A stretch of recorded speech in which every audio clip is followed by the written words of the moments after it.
Hi there, in this tutorial I'm going to talk a little bit about motion tracking a moving object and also fire simulation. So I did two versions of the simulation because I wasn't completely happy with it, and to be honest it could still have been better, but the problem with volumetric simulations, especially when you render them in cycles, they can take quite a while, so I had to compromise.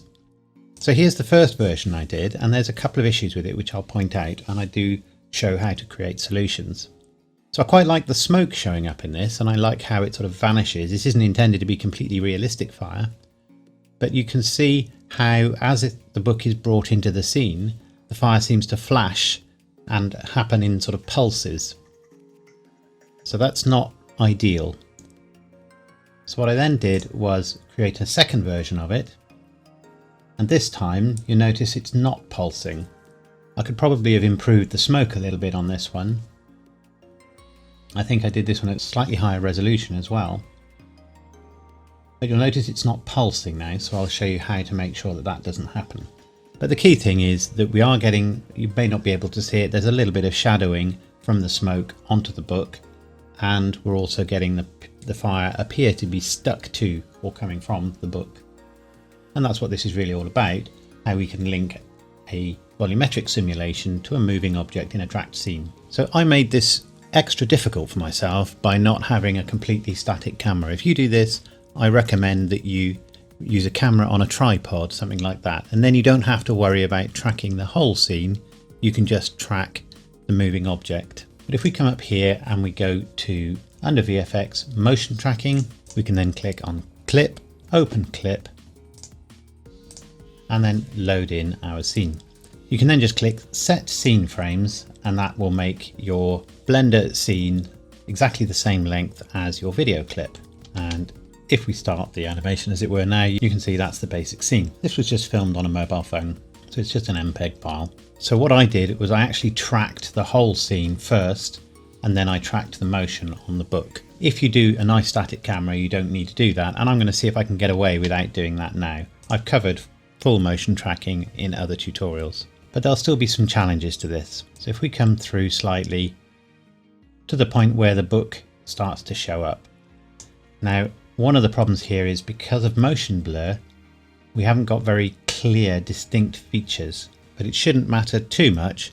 And I certainly cheated a little bit with some of the tilting on the book, which if you track it properly, you can get the angular motion to be tracked as well. But for our purposes, all we really need is a good track on the movement of the book, especially with something like this volumetric fire, which is constantly moving and changing anyway. So as long as it doesn't slide around on this, or appear to slide around too much on the surface of the book, it should be fine. So if we come further in, you can see we've got some nice features on the book there that we could track. Obviously you could add labels to it that you can then track, but that depends on whether they're going to be completely invisible in the end scene and potentially give you extra work if they're not. So if we come to about here, we can click add, and we can add a marker there. We can press S and scale it up a little. If we click here on the track, you can see what is enclosed by that marker, and you can see it's still a little bit on the blurry side. And we can say track, and we can say track forwards or backwards for that matter, but we'll say forwards for the moment. And you can see it got so far and then lost the track. So if you use the arrow keys, we can go back. Now I can just go to the first frame that it's lost, press G and just move it back in again. But what's worth doing at that point is looking at this image here and then just go backwards and forwards, because what you're looking for is for this to change as little as possible. So if you need to move around, you can press shift to make the movements finer, or you can just zoom in here and that will also make the movement more fine. So you can see that's okay there. And then we can say track forwards, or of course we can do Control T. And again, it got so far. What you can also do is you can play around with some of the options over here in order to hopefully make it a bit more resistant to some of the changes. It also, of course, it depends on how fast the motion is. Normalize helps if there is some light changing. So if the amount of light reflecting off an object or the apparent brightness of an object is changing, this will help to normalize that and make it less of an issue. And down here, by the way, you can see how much movement, as it were, there is in this track on the various axes. And you can see when it has a big movement there, it's quite a sharp movement. So you can see we're still not tracking there.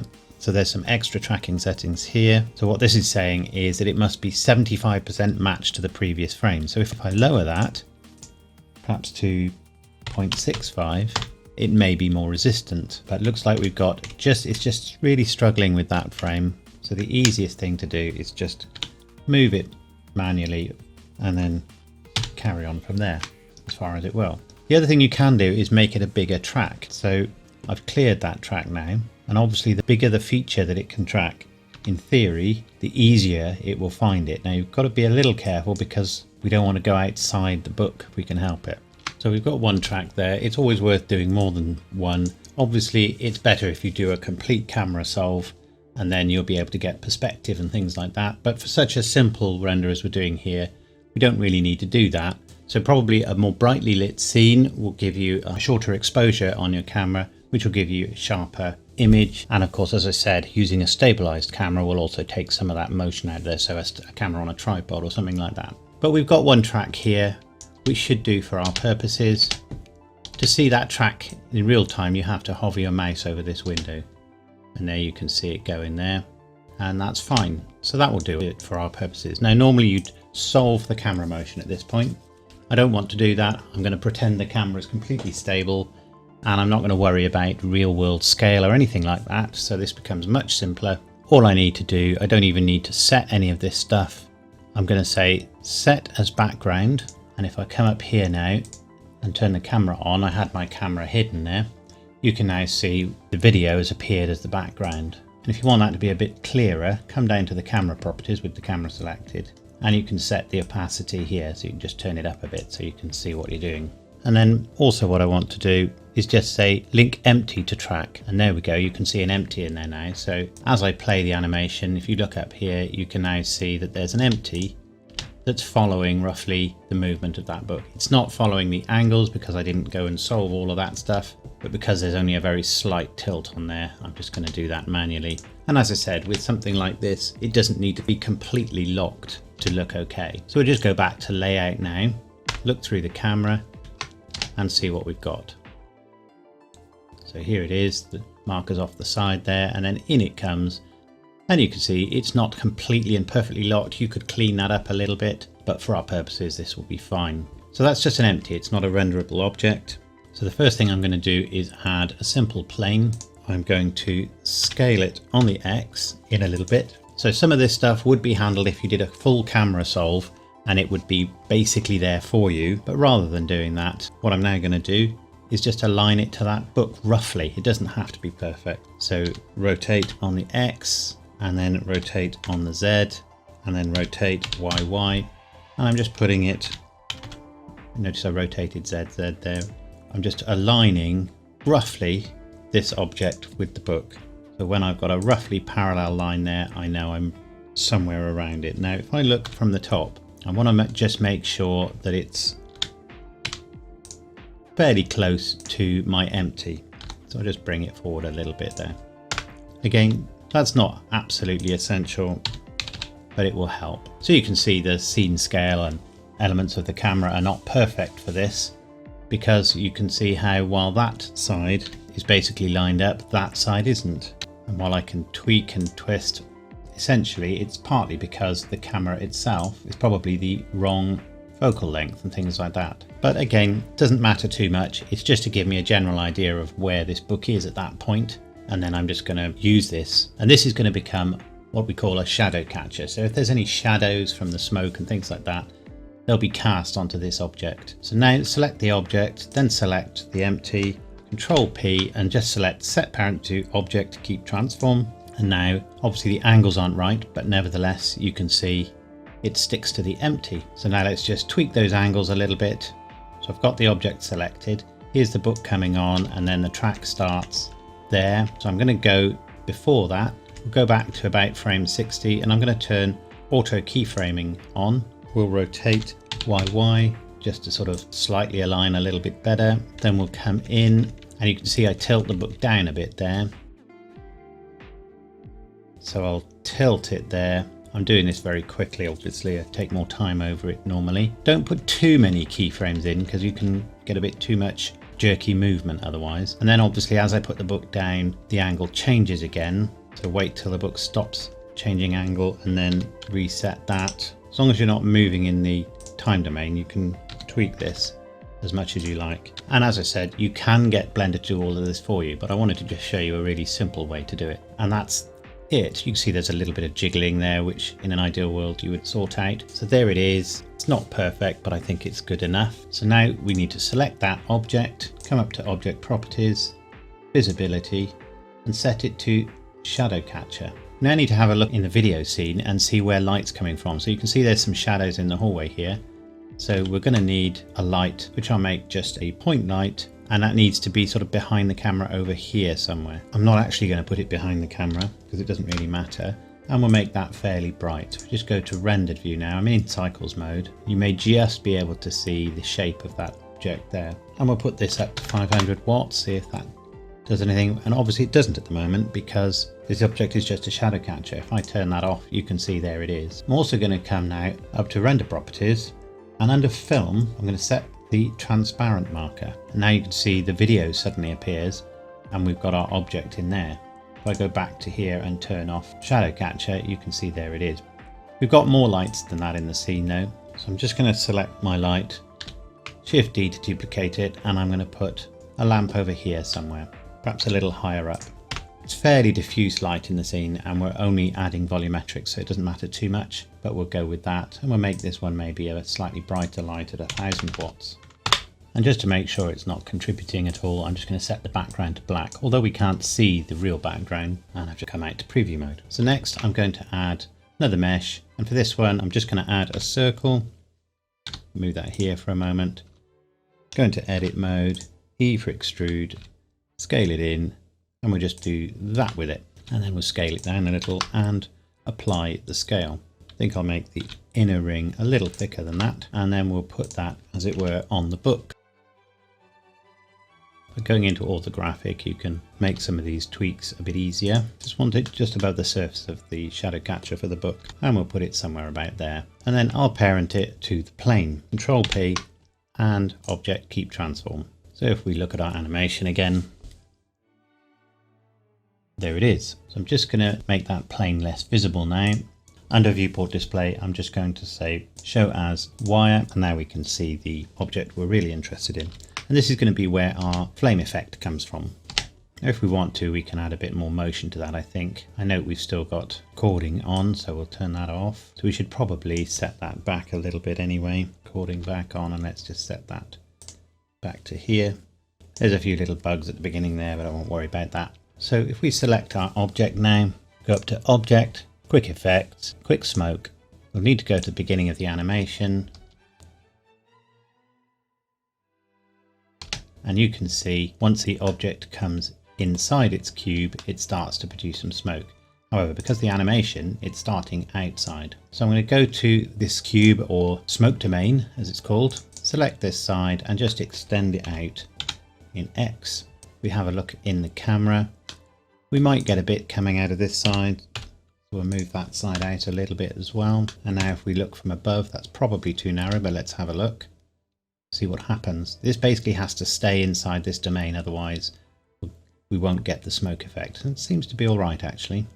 So then we can select our domain and go to the properties for the smoke. Now you'll notice this little tiny cube here. This is indicating the resolution of the smoke simulation, which is obviously quite coarse at the moment. So the first thing I'm going to do is go to adaptive domain. You notice that's recentered, and what that does is it makes the domain box only as big as it needs to be up to the maximum size. So it makes the simulation take place a little more quickly. At the moment you can see the smoke starting straight away.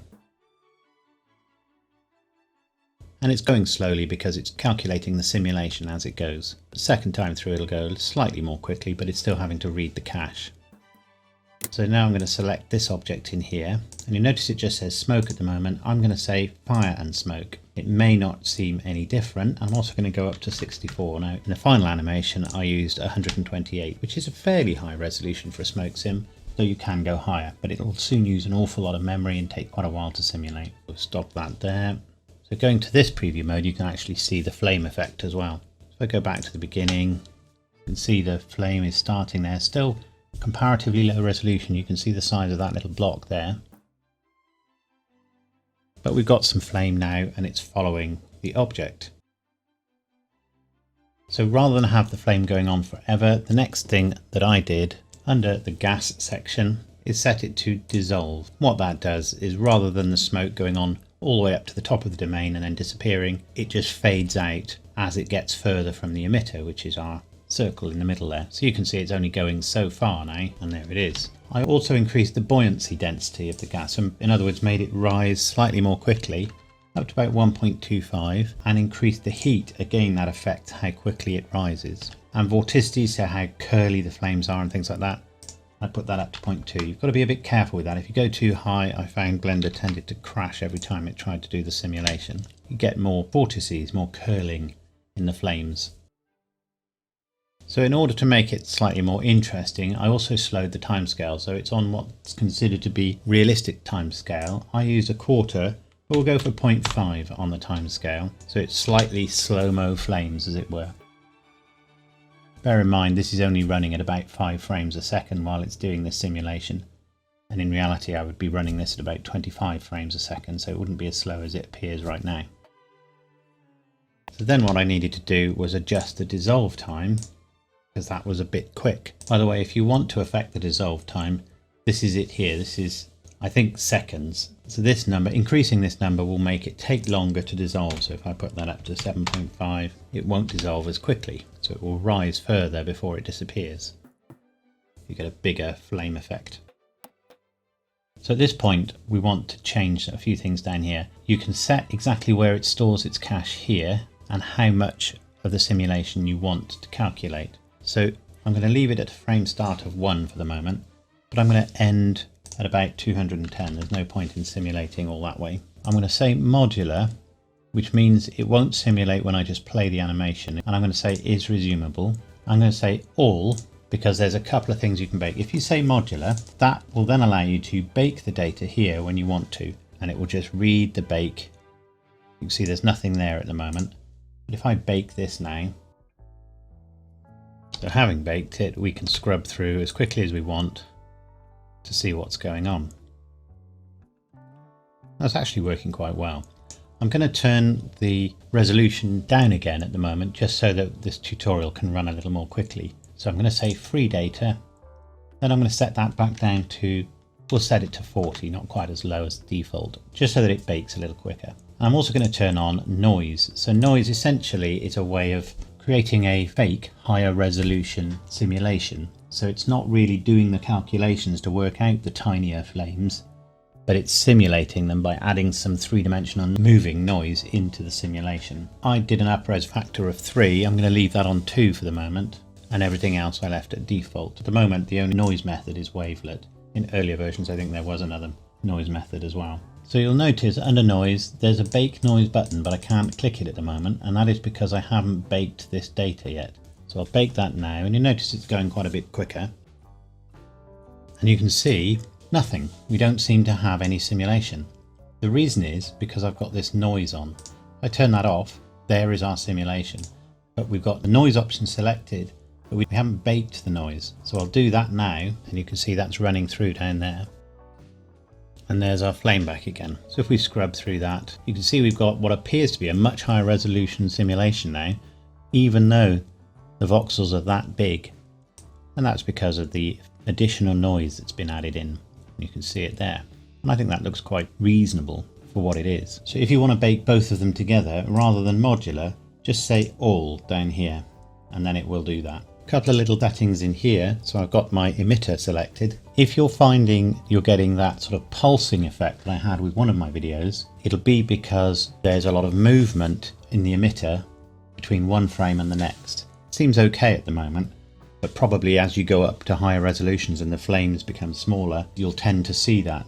And you can address that by adding substeps. So this basically makes Blender do some calculations for the volumetrics between frames. So there might be frame 24 and frame 25, but rather than it just calculating for those 2 frames, if you set sampling substeps of 1, it will also calculate frame 24.5. Even though you can't see it, it will know that there should have been some smoke activity in between there, smoke or fire.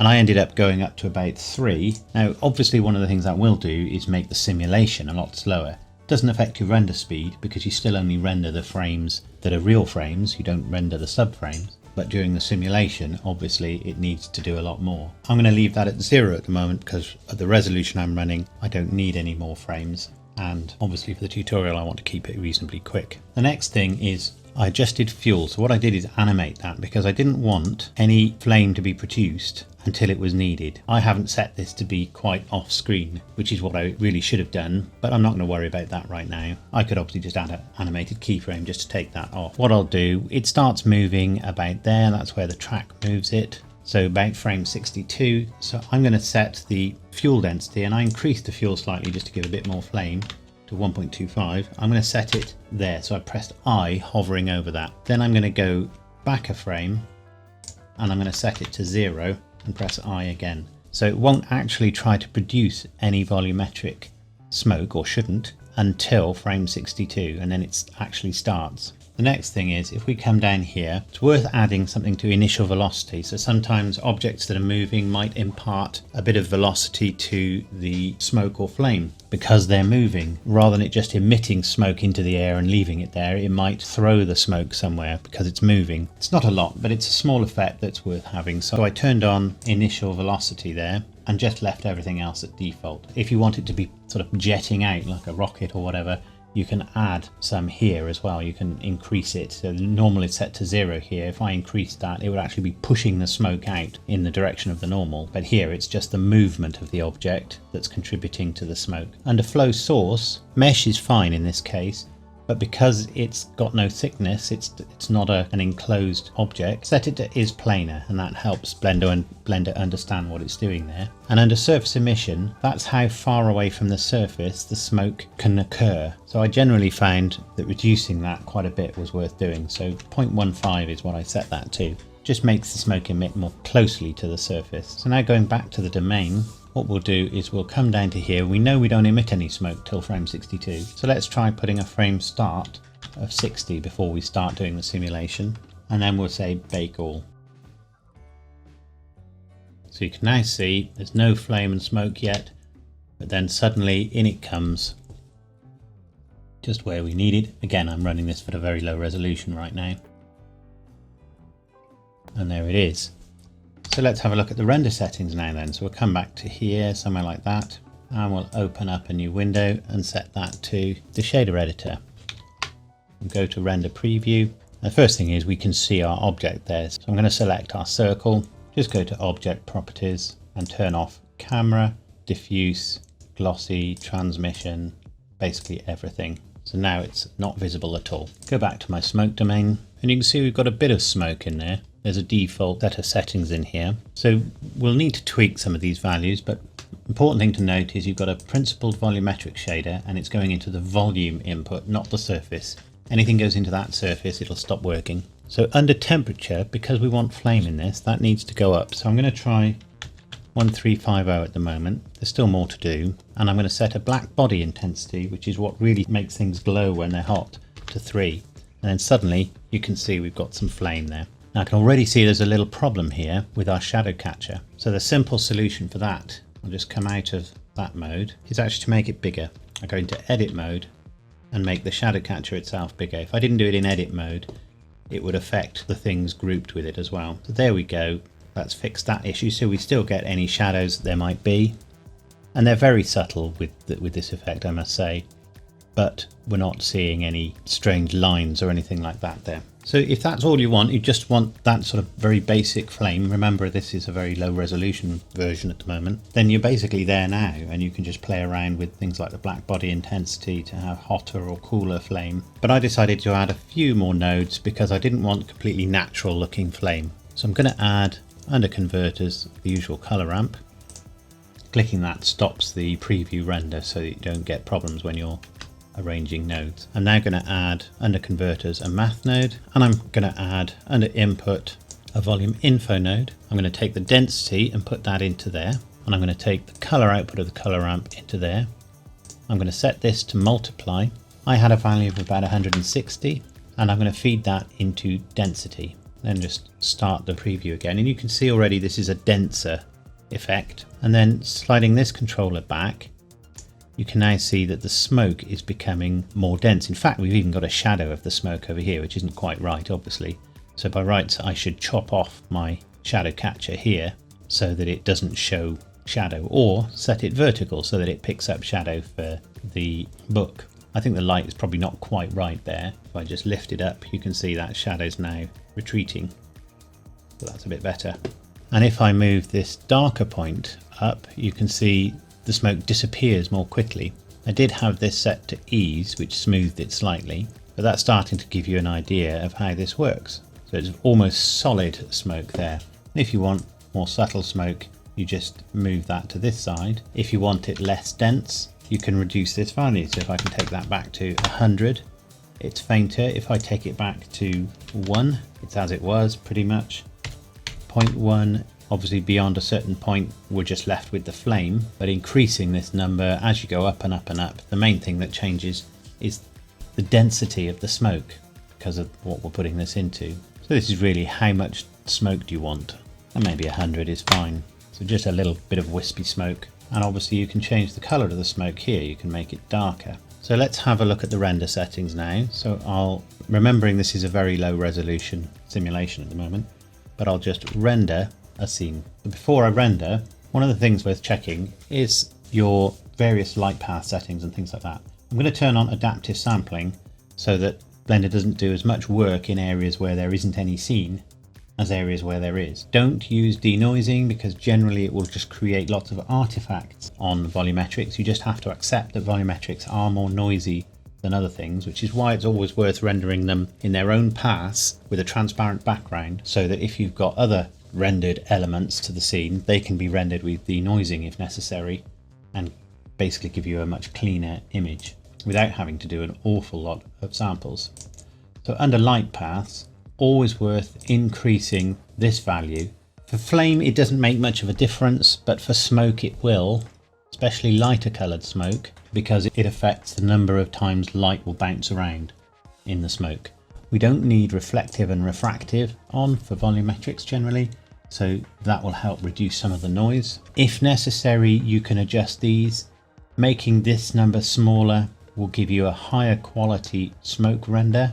You won't see it in the preview, but it will obviously increase the render time. Under advanced, click that little clock symbol so that you don't get sort of screen door effect. And then under performance, certainly for my NVIDIA card, I always set that to 512 for the tile size. If you're not using your graphics card, then a smaller tile is better because we'll use more cores simultaneously. So we'll give that a render. Okay, we've got our basic scene. You can see there's a little bit of dark here, which is the shadow on the shadow catcher, but we're missing our background, obviously. If you do a full camera solve, under motion tracking, there is an option to set up tracking scene, and that will do some of that compositing setup for you, but it will be a more complex setup than you might possibly need. So we'll change to the compositor, and at the moment, if I say use nodes, all we've got is our scene with our transparent background going into our compositor. And if you're going to composite outside of Blender, that's probably all you really need. However, we wanted a bit more than that. So the first thing I'm going to do is to add an input, which is a movie clip. If I click in here, we've already got our movie clip selected. I'm now going to add a color node, which is an alpha over node. So this is the node you use for combining alpha images, which is basically transparent background images, with other things.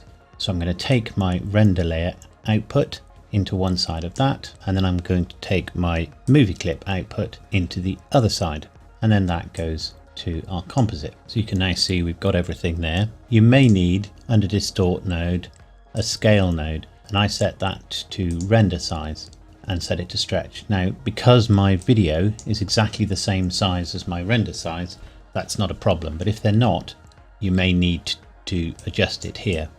You may also find that turning on convert pre-multiplied improves the way the two frames are combined as well. So if I turn that on there, you can see some of this disappears, and you can tweak the exact amount here. So you just need to try that. I think in this case I'll leave it as it is. So other than doing any kind of color balancing that you might want to do, so if there was some tweaks to this that you wanted to affect, that's basically all there is to combining these two scenes. Now you notice there the video has changed because I scrolled this, but that's because we're still using the same render scene. If I press F12, that will now catch up. So it's going through, it's going to render again. So I'm just going to go and rebake, tweak a few things, and then we'll just finish up. So there it is. That's at 128 for the resolution of the volumetric simulation, and you can see some shadows around here. There's some here which we wouldn't want, so as I said, you really need to have the shadow catcher, in this case, to the size of the book. However, you can take a bit more time when you're doing this properly. I will share the original file and video clip with my Patreon supporters, and if you'd like to become a Patreon, there's some links in the description. If you enjoyed this tutorial, please don't forget to click like, that does help me, and please subscribe so you get more tutorials in your inbox. I'll see you in the next tutorial, and thanks a lot.